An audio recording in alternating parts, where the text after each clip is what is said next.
Hello everyone, welcome back to TAF IAS Academy. So இன்னைக்கு news articles discussion start பண்ணிடலாம். First important article பாருங்க.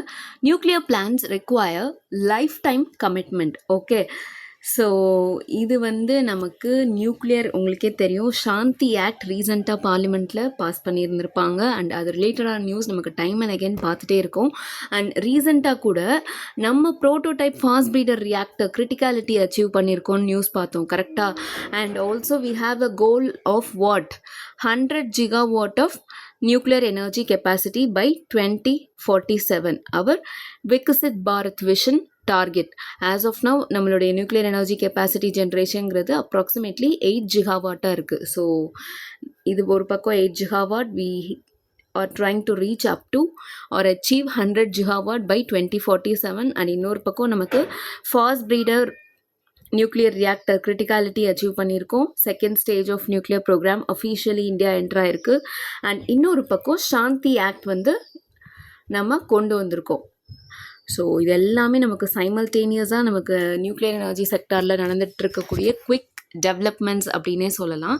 So அது ரிலேட்டடாக இப்போது நமக்கு இந்த comment actually it's a quotation ரைட்டா, it's within quotes. So it is set by someone. அந்த சம் ஒன் யார் அப்படின்னா அந்த ஃபார்மர் ரெகுலேட்டர்ஸ் இருப்பாங்க இல்லையா, அந்த நியூக்ளியர் எனர்ஜி எஸ்டாப்ளிஷ்மெண்ட் அந்த செட்டப்புடைய ஃபார்மர் ரெகுலேட்டர்ஸ் அண்ட் ஆல்சோ இந்த nuclear energy related policy veterans, okay experts அப்படின்னே நம்ம சொல்லலாம். ஸோ அவங்க இந்த கமெண்ட் கொடுத்துருக்காங்க, nuclear plans require life time commitment அப்படின்னு. ஏன் எதுக்காக இதை பற்றி பேசுகிறோம் அப்படின்னா, it all starts with Shanti act introduced in 2025 because it opens up a new era when it comes to nuclear energy sector. எதுக்காக அப்படின்னா, நமக்கு ஃபர்ஸ்ட் டைம் நியூக்ளியர் எனர்ஜிக்கு நம்ம என்ன பண்ணியிருக்கோம், ப்ரைவேட் செக்டரை ஓப்பன் அப் பண்ணியிருக்கோம். ஸோ ப்ரைவேட் செக்டாருக்கு இந்த நியூக்ளியர் எனர்ஜி செட்டப் பண்ணுறது, பவர் பிளான்ட் செட்டப் பண்ணுறது, பில்ட் பண்ணுறது, ஆப்ரேட் பண்ணுறது, இதுக்கான பெர்மிஷன் கொடுத்துருக்கோம். Okay, so this is the key shift. It enables private companies to build, own and operate nuclear plants for the first time. Okay, since independence ஒரு சில செக்டர்ஸ்லாம் ரொம்ப கிரிட்டிக்கலான sectors, important to national security அப்படின்னு இருக்கிற sector எல்லாமே government கண்ட்ரோலில் தான் இருந்தது. அப்படி தான் நியூக்ளியர் செக்டாரும் இருந்தது. ஓகே, ஈவன் ஆஃப்டர் நமக்கு 1991 reforms, certain sectors were still under strict government regulation or government control.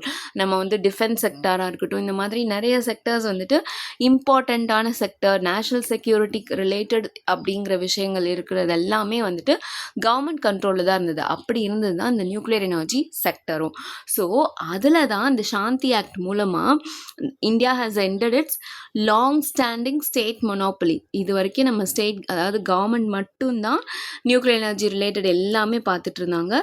But now it has opened the doors for private companies to own, build and operate nuclear plants. Okay, and also regulatory reform என்ன அப்படின்னா, நமக்கு இந்த atomic energy regulatory board இருக்குது இல்லையா, அதுக்கு statutory ஸ்டேட்டஸும் இந்த ஆக்டில் announce பண்ணியிருந்திருக்காங்க. Statutory status கொடுக்கறது மூலமாக இந்த அட்டாமிக் எனர்ஜி ரெகுலேட்டரி போர்டுக்கு இன்னுமே இண்டிபெண்ட்டாக ஃபங்க்ஷன் ஆகிறதுக்கான பவர் ஒரு அத்தாரிட்டி கிடைக்கும். Okay, and also it separate safety regulation from operational control.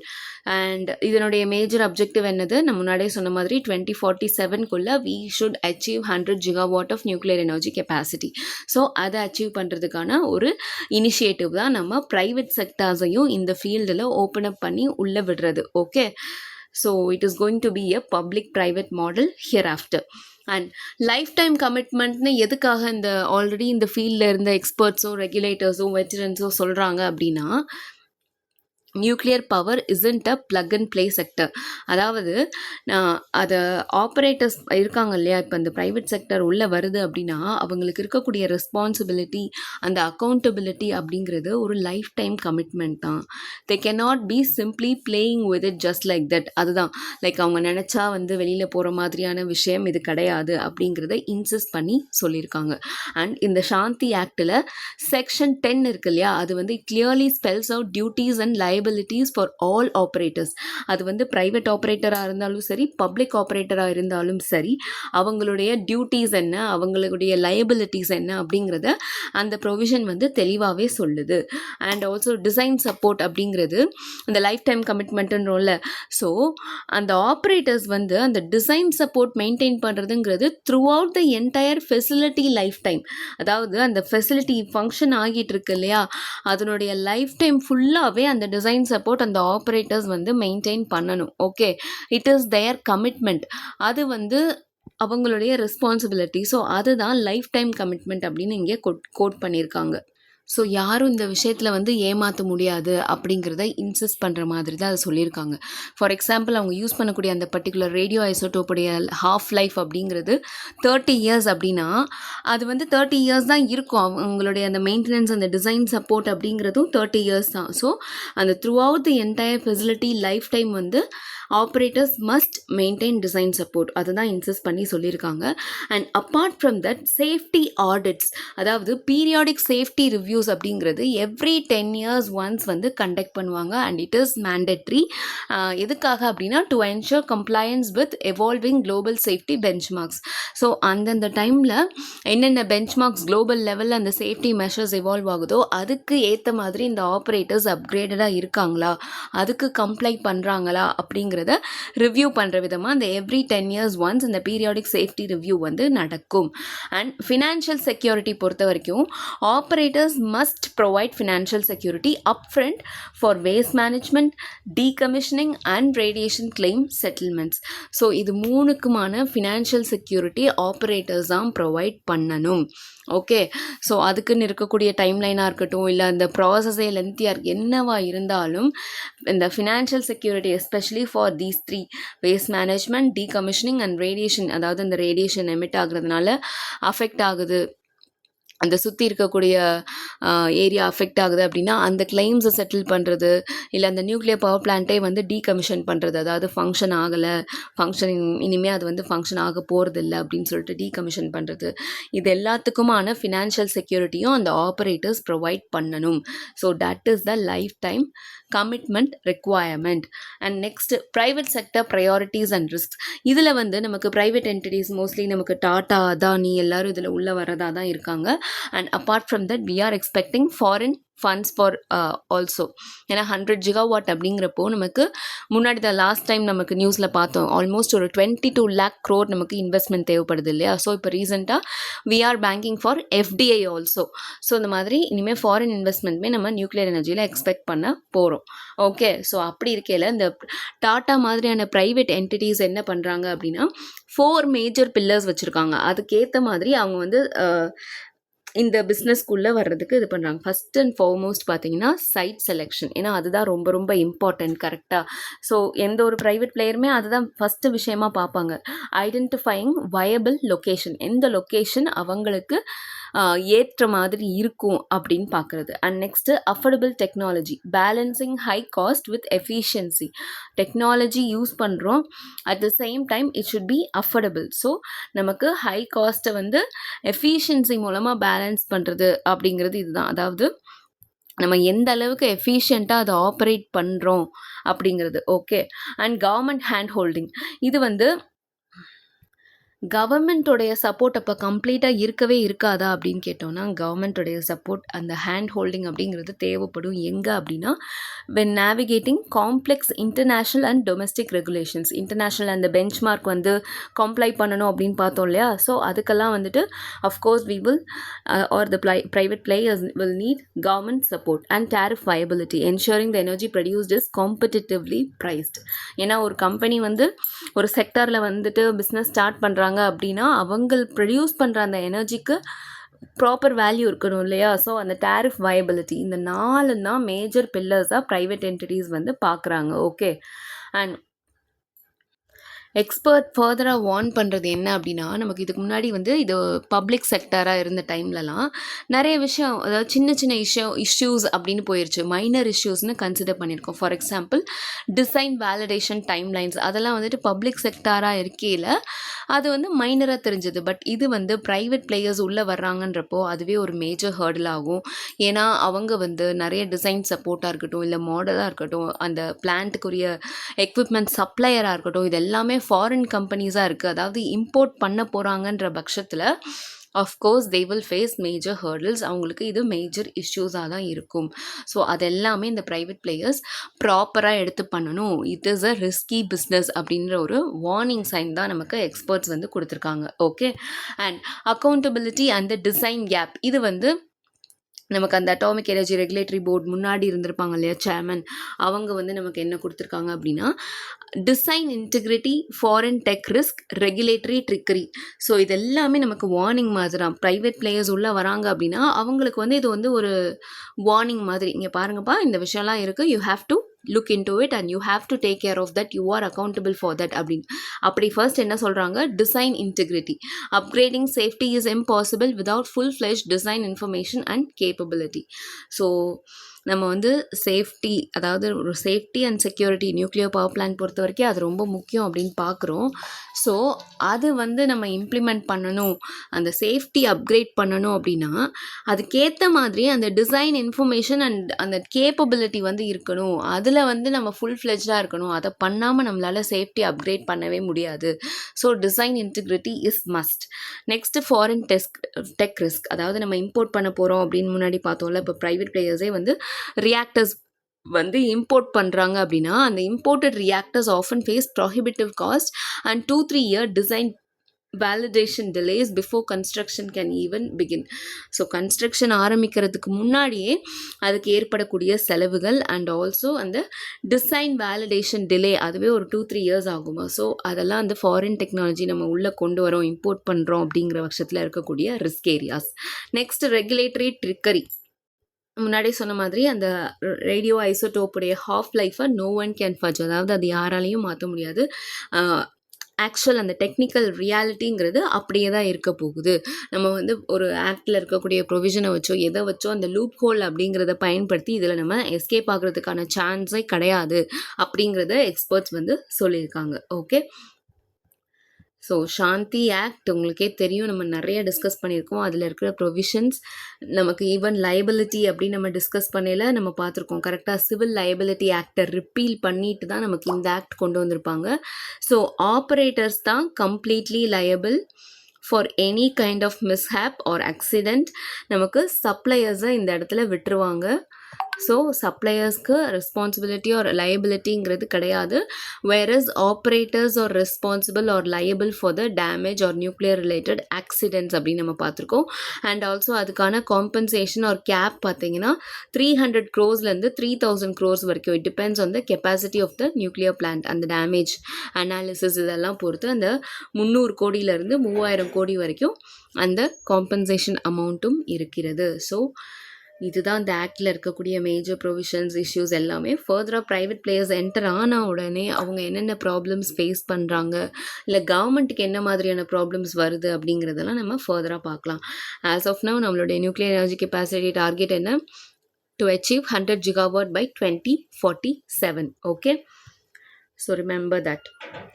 That's all about it. Next news பாருங்க, Center's procurement price for potato is half of input cost farmers. Okay, இது வந்து நமக்கு ministry of agriculture and farmers welfare இருக்கு இல்லையா, அவங்க வந்து சுமார் ஒரு 20 லட்சம் டன்ஸ் ஆஃப் பொட்டேட்டோ வந்து ப்ரொக்யூர் பண்ணுறதா அனௌன்ஸ் பண்ணியிருப்பாங்க உத்தரப்பிரதேஷ்ல இருந்து.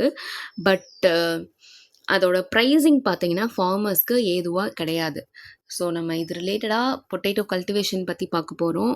And potato cultivation in India, top producers, இதெல்லாம் நம்ம பார்க்க போகிறோம். ஓகே, அண்ட் இந்தியாவோட ஸ்டாண்டிங் பாருங்கள், India is world's second largest producer. Okay, after China. So China is the top producer of potato. அதுக்கப்புறம் இருக்கக்கூடிய செகண்ட் லார்ஜஸ்ட் ப்ரொடியூசர் நம்ம India. Okay, and potato is treated as a 4th most vital food crop. நமக்கு rice, wheat, maize தெரியுமா, அதுக்கப்புறம் நம்ம potato தான் சொல்கிறோம். Even நமக்கு டாப் நம்ம மேஜர் க்ராப்ஸ் இருக்கா, டொமேட்டோ, ஆனியன், பொட்டேட்டோ அதில் கூட we have potato. Okay. And top producer ஸ்டேட்ஸ்ன்னு பார்த்தீங்கன்னா உத்தரப்பிரதேஷ் தான். அங்கே தான் இப்போ நமக்கு ப்ரொக்யூர்மெண்ட் ரிலேட்டட் நியூஸ் வந்திருக்கு. உத்தரப்பிரதேஷ் தான் leading state, contributing approximately 30% of national output. 30% மேலே நமக்கு உத்தரப்பிரதேஷ் தான் பொட்டேட்டோ ப்ரொடியூஸ் பண்ணுது. அண்ட் நெக்ஸ்ட்டு பார்த்தீங்கன்னா West Bengal and Bihar following closely as major hubs. அதாவது உத்தரப்பிரதேஷ்க்கு கொஞ்சம் கம்மியாக ப்ரொடியூஸ் பண்ணுறாங்க, but they are the second largest producers, West Bengal and Bihar.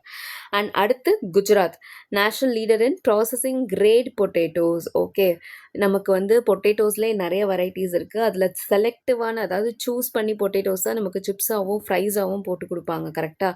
So அதுக்கான பொட்டேட்டோஸில் வந்து குஜராத் வந்து நேஷ்னல் லீடராக இருக்குது. ஓகே. அண்ட் ஆல்மோஸ்ட் ஒரு 85 to 90% of cultivation occurs in the Indo-Gangetic plains due to ideal soil and climate. நமக்கு அங்கே தானே யூபிஎல்லாம் இருக்குது. Yes. So 85 to 90% of cultivation அங்கே தான் நமக்கு நடக்குது. ஓகே.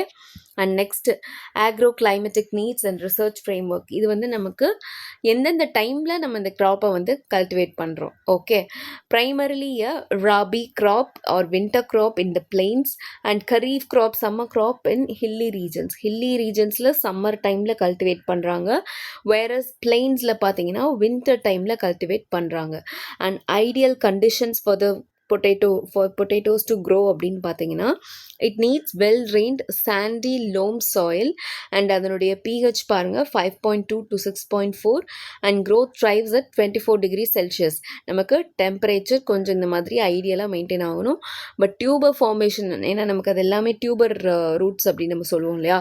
ஸோ அந்த பொட்டேட்டோ டியூபர் ஃபார்மேஷன் வந்து பார்த்தீங்கன்னா 20 degrees Celsius கூலர் நைட்ஸ் வந்து தேவைப்படும். ஓகே. உங்களுக்கு ப்ரிலிம்ஸில் இந்த மாதிரியான கொஸ்டின்ஸில் கேட்பாங்க. மோஸ்ட்லி நமக்கு காட்டன் அண்ட் சுகர் கேனுக்கு ஐடியல் டெம்பரேச்சர் என்ன, அந்த ஆக்ரோ கிளைமேட்டிக் கண்டிஷன் என்ன அப்படிங்கிறதுலாம் நமக்கு பிஒய்க்யூவில் கேட்டிருக்காங்க. ஸோ லைக்வைஸ் பொட்டேட்டோ கூட கேட்குறதுக்கு சான்சஸ் இருக்குது. அண்ட் இன்ஸ்டிடியூஷனல் சப்போர்ட் பொறுத்த வரைக்கும் நமக்கு அக்ரிகல்ச்சரல் ரிசர்ச் இன்ஸ்டிடியூட் இருக்கு இல்லையா, ஐகார் சிப்ரி, ஷிம்லாவில், it develops a famous Kufri varieties, Kufri Chipsona அப்படிங்கிறது. இது வந்து நமக்கு பேர்லே இருக்கா, சிப்ஸோனா. ஸோ நமக்கு சிப்ஸ் அண்ட் ஃப்ரைஸுக்கு ரொம்ப ஃபேமஸாக யூஸ் பண்ணக்கூடிய பொட்டேட்டோ இது. நமக்கு அந்த சிப்ஸ் எல்லாம் கிறிஸ்பியாக இருக்குது அப்படின்னா அதுக்கு யூஸ் பண்ணக்கூடிய மேஜர் வெரைட்டி தான் நமக்கு இந்த ஐகார் சிப்ரி வந்து உருவாக்குனது. Okay. And next international potato center பார்த்தீங்கன்னா நமக்கு ஆக்ராவில் இருக்குது. It focuses on climate resilient and biofortified seeds. Okay. So அந்த சீட்ஸ் பயோஃபோர்ட்டிஃபைடாக இருக்கணும் and also it should be climate resilient. Okay. இதுதான் வந்துட்டு இன்ஸ்டிடியூஷனல் சப்போர்ட் பொறுத்த வரைக்கும் பொட்டேட்டோ ஃபோக்கஸ்டாக இருக்கக்கூடிய research areas and also newly developed varieties. Okay. And seed technology பொறுத்த வரைக்கும் hi tech aeroponics is now being use to produce virus free seeds. And ஏரோபோனிக்ஸ்னால் உங்களுக்கே தெரியும், பேரிலே இருக்குது. எஸ், நமக்கு வந்து அந்த பிளான்ட்டை கல்டிவேட் பண்ணுறதுக்கு சாயில் யூஸ் பண்ண மாட்டோம். லிட்ரலி இந்த சாயில் ஃப்ரீ கல்டிவேஷன் அப்படின்னு சொல்லுவோம் aeroponics. Okay. So soil use பண்ணாமல் அந்த ஒரு பிளான்ட்டுக்கோ அந்த சீட்ஸுக்கோ தேவையான நியூட்ரியன்ஸை மிஸ்ட்டு மாதிரி ஸ்ப்ரே பண்ணுறது, அந்த டியூபர் மேலே ஸ்ப்ரே பண்ணி அதை வந்து வளர்க்குறது. ஓகே. ஸோ அந்த பிளான்ட் ரூட்ஸை வந்து ஓப்பனாக அந்த ஏரில் வந்து எக்ஸ்போஸ் பண்ணி அதுக்கப்புறம் நம்ம அந்த நியூட்ரியன்ட் ரிச் வாட்டரை ஸ்ப்ரே பண்ணுறது மூலமாக நம்ம சாயிலையும் யூஸ் பண்ணுறதில்ல, கரெக்டாக. So naturally it is going to be disease free or virus free. Okay. So that is one high-tech technology used in potato cultivation. Okay. So research பொறுத்த வரைக்கும் இது. Next economically speaking government intervention. இப்போ நம்ம பார்க்குறோம் இல்லையா government intervention என்ன மாதிரி இருக்குன்னு. First of all operation greens, அதுதான் நம்ம பார்த்தோம். ஆப்ரேஷன் க்ரீன்ஸ் அப்படிங்கிறது a top to total strategy to stabilise prices. இது எப்பயுமே நம்ம வந்து ப்ரைஸஸை வந்து ஸ்டேபிள் ஆகணும் அப்படின்னா இந்த 3 பர்டிகுலர் வெஜிடபிள்ஸ் மேலே தான் ஃபோக்கஸ் பண்ணுவோம். ஒன்று டொமேட்டோ, இன்னொன்று ஆனியன், இன்னொன்று பொட்டேட்டோ. அதை தான் வந்து டாப் அப்படின்னு நம்ம சொல்லுவோம். ஸோ அதுதான் TOP to TOTAL strategy operation க்ரீன்ஸ்ன்னு வந்து கொண்டு வந்தது கவர்மெண்ட். ஸோ இது வந்து ஃபார்மர்ஸை ஹெல்ப் பண்ணுறதுக்காகவே வந்து கொண்டு வரப்பட்ட ஒரு ஸ்கீம் தான். ஓகே. அவங்க வந்து ஆஃப்டர் ஹார்வெஸ்ட் அவங்க வந்து அந்த கிராப்ஸை வந்து லாபத்துக்கு விற்கிறாங்களா இல்லை நஷ்டத்துக்கு விற்கிறாங்களா அப்படிங்கிறதுல. ஸோ இப்போ இந்த நியூஸை பாருங்கள். ஸோ என்ன சொல்கிறாங்க அப்படின்னா கவர்மெண்ட் வந்து 1 கிலோ பொட்டேட்டோவை 6.5 அதாவது ₹6.50 வாங்குறதா டிசைட் பண்ணியிருக்கு. ஓகே.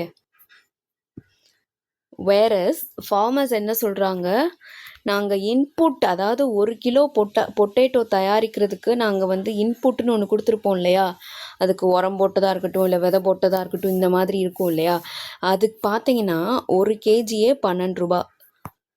ஸோ நாங்கள் மொத்தமாக 1 கேஜியை விளைவிக்கிறதுக்கு செலவு பண்ணதை விட பாதி அமௌண்ட்டு கூட இல்லையே இது, அந்த அமௌண்ட்டில் கவர்மெண்ட் ப்ரொக்யூர் பண்ணுதே. நியாயமாக பார்த்தா 1 கிலோ ₹15 வாங்கியிருந்தா கூட எங்களுக்கு வந்து ஏதோ நாங்கள் லாபம் பார்த்துருப்போம். ஏன்னா 1 கிலோ விளைய வைக்கிறதுக்கு ₹12 செலவு பண்ணி 1 கிலோவை நாங்கள் ₹6.50 விற்றா எங்களுக்கு என்ன லாபம்? ₹15 வாங்கலை அப்படின்னாலும் அட்லீஸ்ட் ₹12 வாங்கினாலாவது எங்களுக்கு ஓரளவு லாபமாக இருக்குமே அப்படின்னு ஃபார்மர்ஸ் வந்து ஃபீல் பண்ணுறாங்க. ஸோ அதுதான் கொஞ்சம் ஒரு ஸ்மால் ப்ராஃபிட் எங்களுக்கு இப்படியாவது கிடைக்குமே அப்படிங்கிறது தான் இந்த நியூஸ். ஓகே. ஸோ பொட்டேட்டோ பொறுத்த வரைக்கும் என்ன இஷ்யூ தெரிஞ்சிருச்சா? இந்த நியூஸ் பொறுத்த வரைக்கும் ஓகே. அண்ட் எஸ், இதில் தான் நமக்கு மார்க்கெட் இன்டர்வென்ஷன் ஸ்கீமில் வந்துட்டு நமக்கு கவர்மெண்ட் வந்து இப்போ கரண்ட் ப்ரொக்யூர்மெண்ட் இன் யூபியில் வந்து நமக்கு ₹6.5 per kg வாங்குறேன்னு சொல்லியிருக்காங்க. ஓகே. அண்ட் யூபியில் நிறைய ரீசன்ஸ்னால லைக் மான்சூன் காரணம்னால, பொட்டேட்டோ அதிக விளைச்சல்னால பொட்டேட்டோ வந்து கொஞ்சம் லாஸில் தான் அவங்க சேல்ஸ் பண்ணுற மாதிரி இருக்குது ஃபார்மர்ஸ். அதனால தான் கவர்மெண்ட் இன்டர்வீன் பண்ணி இந்த மார்க்கெட் இன்டர்வென்ஷன் ஸ்கீம் மூலமாக நாங்கள் வந்து ப்ரொக்யூர் பண்ணிக்கிறோம், இந்த ப்ரொக்யூர்மெண்ட் ரேட்டில் இந்த ப்ரைஸில் வந்து உங்கள் பொட்டேட்டோஸ்லாம் நாங்கள் வாங்கிக்கிறோம் அப்படின்னு அனௌன்ஸ் பண்ணியிருக்காங்க. பட் இந்த கவர்மெண்ட் சொல்லியிருக்கிற ப்ரைஸ் வந்து ஃபார்மர்ஸ்க்கு ரீசனபிளாக இல்லை, ப்ராஃபிட்டபிளாக இல்லை. ஓகே. அண்ட் கீ சேலஞ்சஸ் அப்படின்னு எடுத்துக்கிட்டிங்கன்னா போஸ்ட் ஹார்வெஸ்ட் லாஸஸ் நமக்கு 20 to 25% லாஸ் வந்து நமக்கு போஸ்ட் ஹார்வெஸ்ட் லாஸஸாக இருக்குது. எதனால் அப்படின்னா கோல்ட் செயின் ஃபெசிலிட்டி, அந்த ஸ்டோரேஜ் ஃபெசிலிட்டி, இன்ஃப்ராஸ்ட்ரக்சர் ஃபெசிலிட்டி இல்லாதனாலேயே 20-25% லாஸ் வந்து நடக்குது. அது ஒன்று இருக்குது. ரெண்டாவது input cost crisis. Yes, farmers முன்னாடி நம்ம பார்த்தோம் இல்லையா, 1 கேஜிக்கு அவங்க ₹12 செலவு பண்ணி ப்ரொடியூஸ் பண்ணுறாங்க. பட் அவங்களுக்கு விற்கும் போது கிடைக்கிற விலை பார்த்தீங்கன்னா பாதி விலையாக தான் இருக்குது. ஸோ இன்புட் காஸ்ட் க்ரைசிஸ் அது வந்து ஒரு மேஜர் இஷ்யூ. அடுத்து disease, high vulnerability to late blight and bacterial wilt. இது வந்து நமக்கு பொட்டேட்டோவை அஃபெக்ட் பண்ணக்கூடிய டிசீஸ். ஓகே. இதனால தான் நம்ம cold storage or cold chain facility வந்து சீக் பண்ணுறோம். ஓகே. It is a perishable crop anyway, right, potatoes. So இந்த டிசீஸும் வந்துட்டு ஒரு மேஜர் இஷ்யூவாக இருக்குது. ஓகே. பொட்டேட்டோஸ் பொறுத்த வரைக்கும் என்னென்ன ஸ்கீம்ஸ் அனௌன்ஸ் பண்ணியிருக்காங்க ப்ரொக்யூர்மெண்ட்டுக்கு அண்ட் ஆல்சோ என்னென்ன சேலஞ்சஸ் இருக்குது அண்ட் அதனுடைய கல்டிவேஷன் மெத்தடாலஜி என்ன, இது எல்லாமே நம்ம பார்த்துருக்கோம். Okay. So that's all about this one. Next news பாருங்க. Okay. Amid conflict crude oil imports decline nearly 17% in March. So March மந்தில் இந்தியாவுடைய க்ரூட் ஆயில் இம்போர்ட் வந்து ஆல்மோஸ்ட் ஒரு 17% குறைஞ்சிருக்கு அப்படின்னு சொல்லியிருக்காங்க. ஓகே. ஸோ இது வந்து எதனால்? Obviously due to the West Asia crisis. And LPG sales பொறுத்த வரைக்கும் டொமஸ்டிக் ஹவுஸ் ஹோல்ட்ஸ்னு எடுத்துக்கிட்டிங்கன்னா இட் ஹஸ் டிக்ளைன்ட் பை 8.1%. இதே நான் டொமஸ்டிக் யூசர்ஸ் அப்படின்னு பார்த்தீங்கன்னா it has dropped by almost 48%. உங்களுக்கே தெரியும் நமக்கு கமர்ஷியல் பர்ச்சேஸாக இருக்கட்டும், சிலிண்டர்ஸ் இல்லாமல் எவ்வளோ ரெஸ்டாரண்ட்ஸ், ஹோட்டல்ஸ் வந்து ஷட் டவுன் பண்ணியிருக்காங்க அப்படிங்கிறது. Then bulk LPG saw a massive 75.5% crash. Okay. So LPG சேல்ஸுமே கம்ப்ளீட்டாக நமக்கு கிராஷ் ஆகிருக்கு அண்ட் ஓவராலாக க்ரூட் ஆயில் இம்போர்ட் வந்து டவுன் ஆகிருக்கு. ஓகே. அண்ட் இதனால் காஸ்ட் சேவிங்ஸ் அப்படின்னு பார்த்தீங்கன்னா லாஸ்ட் இயரில் நம்ம இதே டைமில் $12.3 billion நம்ம க்ரூட் ஆயில் இம்போர்ட்ஸ்க்கு செலவு பண்ணியிருக்கோம். வேறஸ் இந்த வருஷம் நம்ம இம்போர்ட்டே கிராஷ் ஆகிருக்கு. கரெக்டாக எல்பிஜிஸ் எல்லாமே இம்போர்ட் வந்து டவுன் ஆகிருக்கு. ஸோ அதனால் இந்த வருஷம் $11.7 billion தான் வந்து நம்ம க்ரூட் ஆயில் இம்போர்ட்டுக்கு பொறுத்த வரைக்கும் ஸ்பெண்ட் பண்ணியிருக்கோம். ஓகே. அண்ட் கேஸ் பொறுத்த வரைக்கும் சர்ஜ் இன் நேச்சுரல் கேஸ் கன்சம்ஷன் வந்து ஓவராலாக அதிகமாக இருக்குது. ஸோ டோட்டல் கன்சம்ஷன் ஆல்மோஸ்ட் ஒரு 7.2% அதிகமாக இருக்குது. அண்ட் உங்களுக்கே தெரியும் கவர்மெண்ட் வந்து நவ் புஷிங் ஃபார் பிஎன்ஜி, ரைட்டா, எல்பிஜிலேருந்து பிஎன்ஜிக்கு கவர்மெண்ட் வந்து புஷ் பண்ணிகிட்ருக்காங்க to use piped natural gas. So அதனாலையும் இந்த கன்சம்ஷன் ரைஸ் வந்து ஆகியிருக்கு. ஓகே. ஏன்னா பைப்டு நேச்சுரல் கேஸுன்றது உங்களுக்கு மோர் தென் 90% பியூர்லி மீத்தேன் தான், நேச்சுரல் கேஸ் மட்டும்தான். ஓகே. வேறஸ் எல்பிஜியில் கூட உங்களுக்கு ப்ரொப்பேன் அண்ட் பியூட்டேன் மிக்சர் தான். ஓகே. ஸோ எல்பிஜிலேருந்து நம்ம பிஎன்ஜிக்கு ஷிஃப்ட் ஆகிறதுக்கு கவர்மெண்ட் புஷ் பண்ணிகிட்ருக்கு. அதனால் நேச்சுரல் கேஸோடைய கன்சம்ஷன் ஒரு 7.2% வந்து அதிகம் அதிகமாக இருக்குது. அண்ட் எல்என்ஜி இம்போர்ட் பண்ணுறதுமே அதிகமாக இருக்குது. ஓகே, நம்ம வந்து டைவர்சிஃபை பண்ணணும், நம்மளுடைய எல்பிஜி ஷார்ட்டேஜை வந்து மேனேஜ் பண்ணணுங்கிறதுக்காக we are trying to source from other countries as well. முன்னாடி நம்ம பார்த்துருக்கோம், நார்வே கிட்ட, கனடா கிட்டலாம் சோர்ஸ் பண்ணுறதுக்கு ட்ரை பண்ணுறோம் அப்படின்னு சொல்லிட்டு. ஸோ எல்என்ஜி இம்போர்ட் வந்து ஒரு 20% அதிகமாக இருக்குது. ஓகே, அண்ட் பிஎன்ஜி கனெக்ஷன்ஸ் பொறுத்த வரைக்கும் ஆல்மோஸ்ட் ஒரு 3.1 lakh நியூ பிஎன்ஜி கனெக்ஷன்ஸ் வந்து மார்ச் மந்தில் மட்டுமே ஆட் பண்ணியிருக்காங்க. ஓகே, ஸோ சிலிண்டர்ஸ் தட்டுப்பாடாக இருக்குது, சிலிண்டர்ஸ் கிடைக்காது due to the blockade in strait of Hormuz அப்படிங்கிற பட்சத்தில் நமக்கு பிஎன்ஜிக்கு நிறைய மக்கள் ஷிஃப்ட் ஆயிருக்காங்க. அது கமர்ஷியலாக இருக்கட்டும் இல்லை டொமெஸ்டிக்காக இருக்கட்டும். வி ஹாவ் சீன் ஆல்மோஸ்ட் ஒரு 3.1 lakh new connections. Okay, and regulatory mandate பொறுத்த வரைக்கும் நமக்கு as 3 months deadline already government கொடுத்துருந்தாங்க இல்லையா. ஹவுஸ் ஹோல்ட்ஸ் எங்கெல்லாம் பிஎன்ஜி இன்ஃப்ராஸ்ட்ரக்சர் இருக்கோ, மோஸ்ட்லி உங்களுக்கு டெல்லியிலலாம் பார்த்தீங்கன்னா ஆல்ரெடி வந்து அந்த பிஎன்ஜி பைப்லைன் இன்ஃப்ராஸ்ட்ரக்சர் இருக்குது. பட் அது இருந்துமே எல்பிஜி யூஸ் பண்ணுறாங்க இல்லையா, அது அவங்களுக்கு 3 months டைம் வந்து கொடுத்துருக்காங்க டு ஸ்விட்ச் to PNG completely. Okay, and இல்லை அப்படிங்கிற பட்சத்தில் அவங்களுக்கு எல்பிஜி சப்ளை கட் ஆஃப் பண்ணப்படும்னு சொல்லியிருக்காங்க. Okay, so yes, that is all about this one. இது வந்து உங்களுக்கு மார்ச் மந்த்க்கான data. So yes, that's all for today. Thank you so much for watching. See you tomorrow.